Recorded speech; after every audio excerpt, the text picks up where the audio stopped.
নমস্কার বন্ধুরা, অজানার পথের নতুন পর্বে আপনাদের সকলকে স্বাগত জানাই। সামনেই আসছে বাবা লোকনাথের তিরোধান দিবস। তবে জানেন কি, বাবা লোকনাথ আসলে কে ছিলেন, কিভাবে তার জন্ম হয়েছিল, তার জীবনী ও বাণী সম্পর্কে জানেন? বাবা লোকনাথকে কেন শিব লোকনাথ বলা হয়? বন্ধুরা, আজকের পর্বে জেনে নিন বাবা লোকনাথের জীবনের আশ্চর্য কাহিনী সম্পর্কে। তাই অবশ্যই ভিডিওটি স্কিপ না করে শেষ পর্যন্ত দেখতে থাকুন। নমস্কার বন্ধুরা, অজানার পথের নতুন পর্বে আপনাদের সকলকে স্বাগত জানাই। পশ্চিমবঙ্গের বহু পরিবারেই পূজিত হন লোকনাথ ব্রহ্মচারী বা বাবা লোকনাথ। জন্মাষ্টমী তিথিতে জন্মগ্রহণ করেন এই ধর্মগুরু। 1730 খ্রিস্টাব্দে তৎকালীন যশোহর জেলা, বর্তমানে উত্তর 24 পরগনা জেলার বারাসতে 84 চাকলা গ্রামে জন্মগ্রহণ করেন লোকনাথ বাবা। তার মা কমলা দেবী ও বাবা রামনারায়ণ ঘোষাল মাত্র 11 বছর বয়সে বাবা লোকনাথের উপনয়ন দিয়ে সন্ন্যাস গ্রহণের জন্য পার্শ্ববর্তী গ্রামের ভগবান গঙ্গোপাধ্যায়ের হাতে তুলে দেন। লোকনাথের বাল্যবন্ধু বেণীমাধব তার সঙ্গে যান। উপনয়ন শেষ হলে বেণীমাধব, ভগবান গঙ্গোপাধ্যায় ও লোকনাথ পদযাত্রা শুরু করেন। বিভিন্ন গ্রাম, শহর, নদী অতিক্রম করে কালীঘাটে এসে যোগ সাধনায় মগ্ন হন তারা। গুরু ভগবান গঙ্গোপাধ্যায়ের আদেশ অনুযায়ী বিভিন্ন স্থানে যোগ সাধনা ও ব্রত করে ব্রহ্ম জ্ঞান লাভ করেন লোকনাথ। বাবা লোকনাথকে দেবতা রূপে পুজো করা হয়। লোকনাথ বাবার পুজোর উপকরণে লাগে নীল শাপলা বা নীল শালুক এবং যে কোনো সাদা ফুল। এগুলি বাবা লোকনাথের প্রিয়। বাবা লোকনাথকে ভগবান শিবের অবতার বলে মনে করা হয়। তার পুজোয় বেলপাতা প্রয়োজনীয়। তাল শাঁস ও কালোজামের নৈবেদ্যে সন্তুষ্ট হন বাবা লোকনাথ। এছাড়া মিছরি, তাল মিছরি বা যে কোনো সাদা মিষ্টিতেই লোকনাথ বাবা প্রসন্ন হন। বাবা লোকনাথকে শিব লোকনাথ কেন বলা হয় জানেন? লোকনাথ নিজের গুরু ভগবান গঙ্গোপাধ্যায়ের সঙ্গে সংসারের মোহমায়া কাটিয়ে বেরিয়ে পড়েন। নানান ব্রত পালন ও কঠোর তপস্যার জন্য হিমালয়ে চলে যান তারা। চারদিকে বরফ দেখে গুহার মধ্যে সাধনায় বসেন গুরু ভগবান গঙ্গোপাধ্যায়। কিন্তু লোকনাথ নিজের সাধনার জন্য গুহাকে বেছে না নিয়ে খোলা আকাশের নিচে বরফের চাদরের ওপর ধ্যানে মগ্ন হন। মাসের পর মাস ধরে ধ্যানমগ্ন থাকেন তিনি। এ সময় তার শরীরও বরফ দিয়ে ঢেকে যেতে শুরু করে। এসবই গুহা থেকে দেখেন গুরু ভগবান গঙ্গোপাধ্যায়। লোকনাথের অনুগামীদের মতে এই বরফ 90 বার গলে জল হয়েছে এবং আবারও জমেছে। এই হিসেবে গুরু ভগবান গঙ্গোপাধ্যায় বুঝেছিলেন তার শিষ্য 90 বছর তপস্যা করে কাটিয়ে দিয়েছে। এর পরের ঘটনায় সকলেই চমকে ওঠেন। এক সকালে ভোরের সূর্যের প্রথম আলো বাবা লোকনাথের আসনে এসে পড়ে। কিন্তু ভগবান গঙ্গোপাধ্যায় দেখেন যে সেই আসনে তার প্রিয় শিষ্য লোকনাথ বসে নেই, সেখানে অধিষ্ঠিত স্বয়ং দেবাদিদেব মহাদেব। এই দৃশ্য দেখে বিভ্রান্তিতে পড়ে যান ভগবান গঙ্গোপাধ্যায়। নিজেকে জিজ্ঞেস করেন, যা দেখছেন তা ভুল না সঠিক? এরপরই গুহা ছেড়ে বেরিয়ে আসেন তিনি। দেখেন সেখানে লোকনাথই বসে রয়েছেন। চোখের পলক ফেলতে না ফেলতেই আবারও সেখানে মহাদেবকে দেখেন। ভগবান গঙ্গোপাধ্যায় বুঝতে পারেন যে কঠোর তপস্যার ফলে অবশেষে সিদ্ধি লাভ করেছে লোকনাথ। গুরু হয়েও শিবকল্প মহাযোগী বাবা লোকনাথকে প্রণাম করেন ভগবান গঙ্গোপাধ্যায়। এরপরই লোকমুখে শিব লোকনাথের কাহিনী প্রচারিত হয়। বাবা লোকনাথ শ্রীকৃষ্ণের জন্মতিথি জন্মাষ্টমীতে 1730 খ্রিস্টাব্দের 31 আগস্ট, বাংলার 18 ভাদ্র 1137 বঙ্গাব্দে উত্তর 24 পরগনা জেলার কচুয়া গ্রামের একটি ব্রাহ্মণ পরিবারে জন্মগ্রহণ করেন। তার পিতার নাম রামনারায়ণ ঘোষাল এবং মাতা শ্রীমতী কমলা দেবী। তিনি ছিলেন তার বাবা মায়ের চতুর্থ ও শেষ পুত্র। পিতা রামনারায়ণ ঘোষাল ছিলেন ধর্মপরায়ণ ব্যক্তি এবং গুপ্ত সাধক। তার বাসনা ছিল একজন সন্তানকে ব্রহ্মচারী করবেন, কিন্তু মাতৃমায়ায় আচ্ছন্ন মা তার পুত্রদের ব্রহ্মচারী হতে সম্মতি দিতে চাইছিলেন না। শেষে চতুর্থ সন্তান লোকনাথের জন্ম হলে মাতা কমলা দেবী নিজ হতেই ব্রহ্মচারী হওয়ার সম্মতি দেন। এরপর রামনারায়ণ আচার্য গাঙ্গুলি ভগবান চন্দ্র গঙ্গোপাধ্যায়কে লোকনাথের আচার্য রূপে উপনয়ন সংস্কার করিয়ে অধ্যাত্ম জীবনের গুরুভার গ্রহণ করার জন্য অনুরোধ জানালেন। আচার্য গাঙ্গুলি ছিলেন পরম নিষ্ঠাবান এবং সর্বশাস্ত্রে সুপণ্ডিত। চাকলা গ্রামের নিকটে কাঁকড়া গ্রামে বাস করতেন। গ্রামটি কচুয়া নামে পরিচিত ছিল। উপনয়নের জন্য লোকনাথ আচার্য গাঙ্গুলির শিষ্যত্ব লাভ করেন। একই সঙ্গে তার প্রিয় সখা বেণীমাধব বন্দ্যোপাধ্যায় ভগবান গাঙ্গুলির শিষ্যত্ব লাভ করেন। এ সময় লোকনাথ ও সখা বেণীমাধবের বয়স ছিল মাত্র 11 বছর এবং আচার্য গাঙ্গুলির বয়স তখন প্রায় 60। এরপর আচার্য গাঙ্গুলির সাথে দুজন বালক বেদোক্ত বিধিমত নৈষ্ঠিক ব্রহ্মচারী হয়ে গৃহস্থাশ্রম ত্যাগ করেন। গৃহত্যাগের পর 1148 বঙ্গাব্দে আচার্য গাঙ্গুলি তাদের নিয়ে আসেন কলকাতার কালীঘাটের শক্তিপীঠে। 53 পীঠের অন্যতম মহাপীঠ কালীঘাট। তৎকালে কালীঘাট ছিল ঘন জঙ্গলময়। কালীঘাটে আসার পর বাল্য ব্রহ্মচারী দ্বয় আচার্যকে সাধন ভজন শিক্ষা দেওয়ার কথা বলেন। সাধন ভজনের জন্য নির্জন স্থানের উদ্দেশ্যে তারা কালীঘাট ত্যাগ করেন। নির্জন স্থানে এসে শিষ্যদ্বয় কঠোর সংযম পালন করেন এবং দীর্ঘ 30 থেকে 40 বছর নক্তব্রত অর্থাৎ দিনে অনাহারী থেকে রাত্রে আহার ধারণ করবেন। এরপর একান্তরা ব্রত অর্থাৎ একদিন উপবাসের পর পরদিন আহার, ত্রিরাত্রি পঞ্চহ নবরাত্রি ব্রত পালন করেন। আচার্য গাঙ্গুলি তাদের ধ্যান ও যোগ শিক্ষা দেন। এরপর সিদ্ধ লাভের জন্য তারা হিমালয়ের বরফাবৃত এক নির্জন স্থানে উপস্থিত ছিলেন। 50 বছরের অধিক সময় কঠিন তপস্যা দ্বারা লোকনাথ সমাধির উচ্চতম শিখরে পৌঁছন এবং পরম তত্ত্ব লাভ করেন। তখন তার বয়স প্রায় 90 বছর। মক্কার উদ্দেশ্যে যাত্রা। শিষ্যদের সিদ্ধি লাভের পর ভগবান গাঙ্গুলি তাদের নিয়ে মক্কা দর্শনের অভিলাষ করেন। তারা পায়ে হেঁটে রওনা হলেন মক্কার উদ্দেশ্যে। প্রথমে তারা উপস্থিত হলেন কাবুলে। সেখানে মোল্লা সাদি নামে একজন ধর্মশাস্ত্রজ্ঞ ধার্মিক মুসলমানের সাথে তাদের পরিচয় হয়। তার সাথে কোরআন ও ইসলাম ধর্ম বিষয়ে নানা আলোচনা হয়। এখানে লোকনাথ কোরআন শিক্ষা করেছিলেন। তারা উপলব্ধি করলেন বাহ্যিক আচার আচরণ ছাড়া দুই ধর্মের মাঝে কোনো প্রভেদ নেই। কাবুলের পর তারা আসেন মদিনায়। এখানেও বেদ ও কোরআন নিয়ে তাদের সাথে আলোচনা হয়।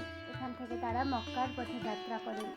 যাত্রাপথে আব্দুল গফুর নামে 400 বছর বয়সী এক উচ্চস্তরের মুসলমান ফকিরের দর্শনের জন্য তারা আস্তানায় যান।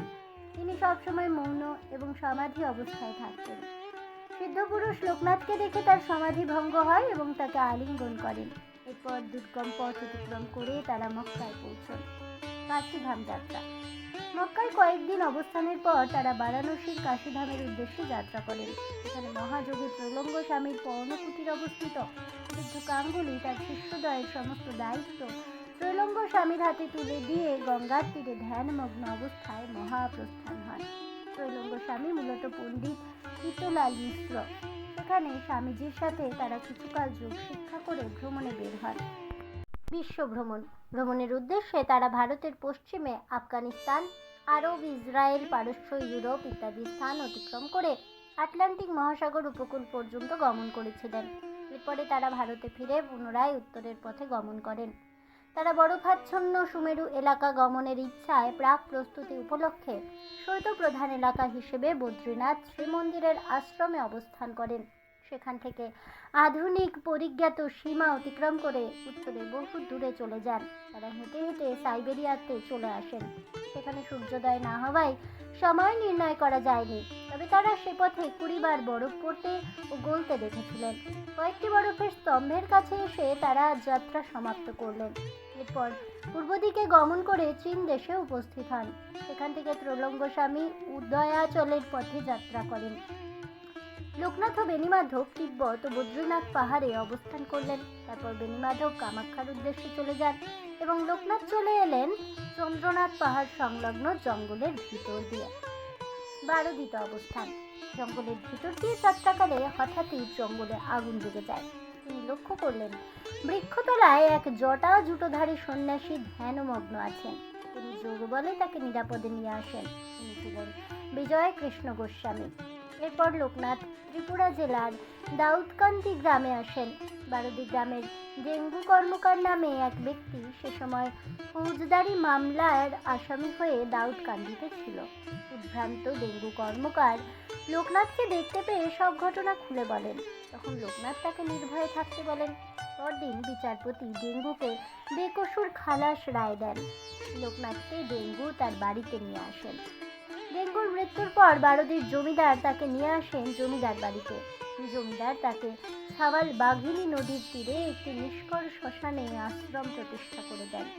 দীর্ঘ ২৬ বছর তিনি সেখানে অবস্থান করেন। সে সময় থেকেই বারোদির ব্রহ্মচারী হিসেবে বাবা লোকনাথ পরিচিতি পান। বারোদিতে অবস্থানকালে ভক্তগণ কৃপার জন্য তার নিকট আসতেন। এক ভক্ত তার পুত্রের দুরারোগ্য যক্ষার মুক্তির জন্য তার নিকট আসেন। বাবা লোকনাথ বুঝতে পারেন সেই পুত্রের আয়ু শেষ হয়ে এসেছে, তবুও ভক্তকে কৃপা করে যক্ষা রোগ নিজ শরীরে গ্রহণ করেন। পুত্র ক্রমে রোগমুক্ত হলেও কিছুদিনের মধ্যেই তার মৃত্যু হয়, কিন্তু যক্ষা রোগ লোকনাথের শরীরে ক্রমে ক্রমে বাড়তে থাকে।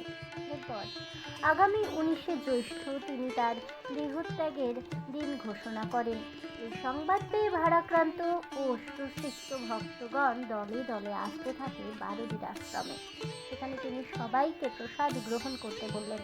এরপর 19শে জ্যৈষ্ঠ 1297 বঙ্গাব্দে, ইংরেজির 1 জুন 1890 খ্রিস্টাব্দের রবিবার এক রৌদ্রোজ্জ্বল দিনে 11টা 45 সকালবেলা বাংলাদেশের নারায়ণগঞ্জের সোনারগাঁওয়ের বারোদি আশ্রমে মহাসমাধি মগ্ন হলেন বাবা লোকনাথ। এ সময় তার বয়স ছিল 159 বছর। যদিও সময়টি ব্রিটিশ রাজের, তথাপি এ বিষয়ে কোনো গবেষণা বা রেকর্ড হয়নি, তাই শুধুমাত্র ভক্তদের জনশ্রুতি এক্ষেত্রে প্রামাণ্য। বাবা লোকনাথ মানব কল্যাণ ও উদ্ধারের জন্য বারোদিতে থাকাকালীন সময়ে নানা উপদেশ দিয়ে ব্যক্তিকে সঠিক পথ প্রদর্শন করান। তার কিছু অমূল্য বাণীগুলি হলো: যাহারা আমার নিকট আসিয়া আমার আশ্রয় গ্রহণ করে, তাহাদের দুঃখে আমার হৃদয় আর্দ্র হয়। এই আর্দ্রতাই আমার দয়া, ইহাই আমার শক্তি, যা তাহাদের উপর প্রসারিত হয় এবং তাহাদের দুঃখ দূর হয়। সত্যের মতো পবিত্র আর কিছুই নেই। সত্যই স্বর্গগমনের একমাত্র সোপান স্বরূপ, সন্দেহ নাই। অন্ধকার ঘরে থাকিলে তোকে যদি কেহ জিজ্ঞেস করে তুই কে, তুই বলিস আমি। আমাকে যদি কেহ জিজ্ঞেস করে, আমিও বলি আমি। নামে নামে এত মিত্রতা হয়, আর আমিতে আমিতে কি কোনো মিত্রতা হইতে পারে না? গর্ব করবি কিন্তু আহাম্মক হবি না, ক্রোধ করবি কিন্তু ক্রোধান্ধ হবি না। যে ব্যক্তি সকলের সুহৃদ আর যিনি কায় মনোবাক্যে সকলের কল্যাণ সাধন করেন, তিনি যথার্থ জ্ঞানী। অর্থ উপার্জন করা, তা রক্ষা করা আর তা ব্যয় করার সময় দুঃখ ভোগ করতে হয়। অর্থ সকল অবস্থাতেই মানুষকে কষ্ট দেয়, তাই অর্থ ব্যয় হলে বা চুরি হলে তার জন্য চিন্তা করে কোনো লাভ নেই। ইচ্ছাই হোক অনিচ্ছাই হোক, যে সন্তান মায়ের আদেশ পালন করে, ভগবান তার মঙ্গল করেন। যে ব্যক্তি কৃতজ্ঞ, ধার্মিক, সত্যাচারী, উদারচিত্ত, ভক্তিপরায়ণ, জিতেন্দ্রিয়, মর্যাদা রক্ষা করতে জানে, আর কখনো আপন সন্তানকে পরিত্যাগ করে না, এমন ব্যক্তির সঙ্গেই বন্ধুত্ব করবি। দীন দরিদ্র অসহায় মানুষের হাতে যখন যা দিবি, তা আমিই পাবো, আমি গ্রহণ করব। দারিদ্রতায় ভরা সমাজের দুঃখ দূর করার জন্য সর্বদা চেষ্টা করবি। ওরে, সে জগতের কথা মুখে বলা যায় না, বলতে গেলেই কম পড়ে যায়। বোবা যেমন মিষ্টির স্বাদ বলতে পারে না, সেরকম আর কি। আমিও তোদের মতোই খাই, দাই, মলমূত্র ত্যাগ করি। আমাকে তোদের মতোই একজন ভেবে নিস। আমাকে তোরা শরীর ভেবে ভেবে এইসব মাটি করলি। আমি যে কে, তার কাকে বোঝাবো? সবাই তো তার ছোট ছোট চাওয়া নিয়েই ভুলে রয়েছে। আমার প্রকৃত আমি কে? অন্ধ সমাজ চোখ থাকতেও অন্ধের মতো চলছে। রণে বনে জলে জঙ্গলে যখনই বিপদে পড়বি, আমাকে স্মরণ করবি, আমি রক্ষা করব। এই বিরাট সৃষ্টির মধ্যে এমন কিছু নেই যাকে উপেক্ষা করে চলে বা ছোট ভাবা যায়। প্রতিটি সৃষ্টি, বস্তু বা প্রাণী নিজ নিজ স্থলে স্বমহিমায় মহিমান্বিত হয়ে আছে জানবি। যা মনে আসে তাই করবি, কিন্তু বিচার করবি। সচেতন হতে হবে। অচেতনতাই জীবনের ধর্ম হয়ে দাঁড়িয়েছে। নিরন্তর অভ্যাস ও চেষ্টার ফলে তাকে সচেতনতায় রূপান্তরিত করতে হবে। কাম ক্রোধ সব রিপুই অবচেতন মনের স্তরে স্তরে সুপ্ত অবস্থায় রয়েছে। সুযোগ পেলেই তারা প্রকাশ হয়, কারণ মানুষ তাদের অস্তিত্ব সম্বন্ধে সচেতন হয়। অচেতন মন রিপুদের অবাধ ক্রীড়াক্ষেত্র। মন যা বলে শোন, কিন্তু কিন্তু আত্মবিচার ছিল না, কারণ মনের মতো প্রতারক আর কেউ নেই। মহাপুরুষদের বাক্য, শাস্ত্র বাক্যে শ্রদ্ধাবান না হলে প্রকৃত আত্মবিচার সম্ভব নয়। বিদ্যা, তপস্যা, ইন্দ্রিয় সংযম ও লোক পরিত্যাগ ছাড়া কেউই শান্তি লাভ করতে পারে না। অহং চলে গেলে নিজের মনই নিজের গুরু হয়। সৎ ও অসৎ বিচার আসে।